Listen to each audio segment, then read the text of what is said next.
Hi, my little friends. Good morning.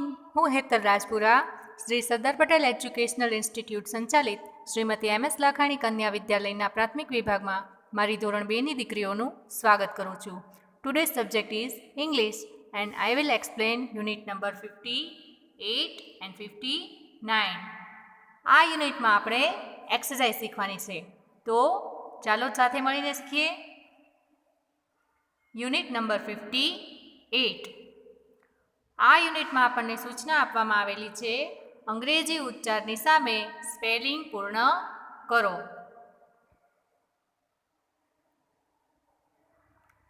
સૌને પહેલો આપણને ઉચ્ચાર આપેલો છે શીપ. ત્યાર પછી જોઈએ જીપ. Next is hand. ત્યારબાદ છે બોટ, નોઝ, નેક, કોન અને લાસ્ટમાં છે બેલ. અહીં તમને બધાને અંગ્રેજી ઉચ્ચાર આપેલા છે અને તેની સામે સ્પેલિંગ આપેલા છે પણ અધૂરા આપેલા છે. તે સ્પેલિંગને આપણે પૂર્ણ કરવાના છે. તો પહેલો સ્પેલિંગ છે શીપનો. શીપ એટલે કે વહાણ. તો એનો સ્પેલિંગ થશે SHIP. તો આમાં કયો લેટર નથી? યસ, આઈ નથી. બરાબર? તો આઈ આપણે અહીં લખવાનો છે. ત્યાર પછી જોઈએ જીપ. જીપ એટલે થશે જીપ. તો જીપનો સ્પેલિંગ થશે JEEP. તો પી અહીંયા નથી તો આપણે તે લખવાનો છે. ત્યાર પછી જોઈએ હેન્ડ. હેન્ડ એટલે કે હાથ. તો હાથનો સ્પેલિંગ શું થાય? Yes, HAND. તો અહીંયા કયો લેટર નથી? H. તો તે પણ આપણે લખી દઈશું. ત્યાર પછી છે બોટ. તો બોટનો સ્પેલિંગ થશે BOAT. તો કયો લેટર ન હતો અહીંયા? O. તો તે પણ આપણે અહીં ફિલઅપ કર્યો. ત્યાર પછી જોઈએ નોઝ. તો નોઝનો સ્પેલિંગ થશે NOSE. એસ તમને આપેલો નથી તે તમારે અહીં લખવાનો છે. ત્યાર પછી જોઈએ નેક. તો નેકનો સ્પેલિંગ શું થશે? Yes, NECK. તો એન અહીં આપેલો નથી જે અત્યારે આપણે અહીં લખીએ છીએ. ત્યાર પછી જોઈએ કોન. તો કોનનો સ્પેલિંગ શું થશે? CONE. તો ઈ અહીં આપણે લખવાનો રહેશે.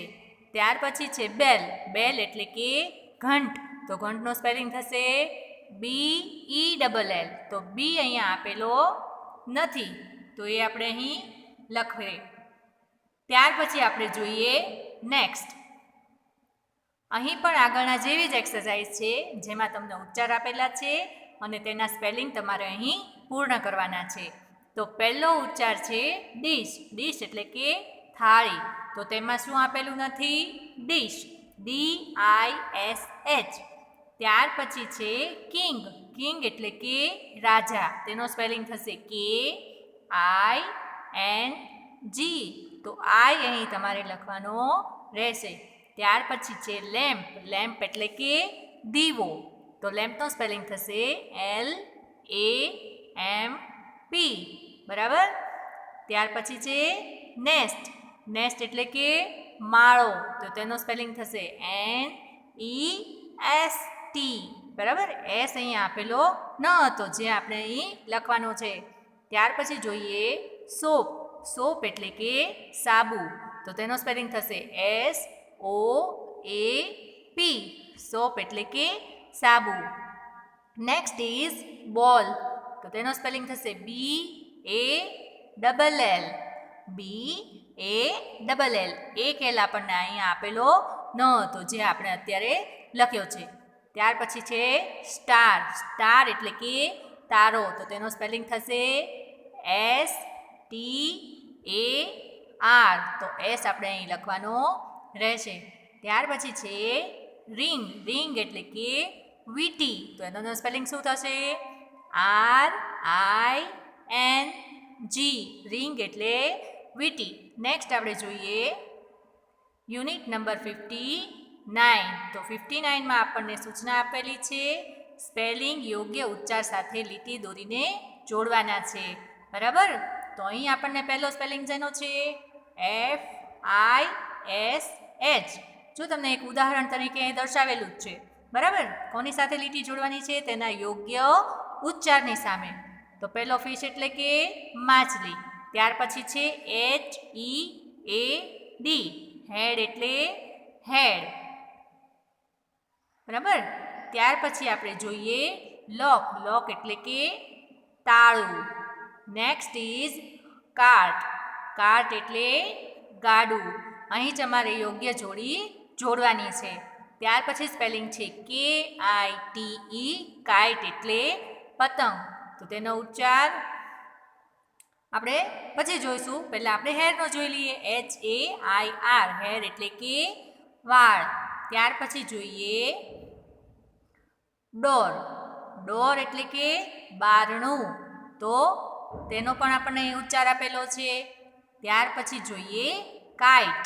KITE, કાઇટ એટલે કે પતંગ. પહેલાં આપણને યોગ્ય જોડીમાં જેટલા આવડતા હોય એ જોડી દેવાના, પછી વધે તે તમારે સાથે જોડવાનું રહેશે. ત્યાર પછી છે BOOK, બુક એટલે કે બુક. નેક્સ્ટ આપણે જોઈએ,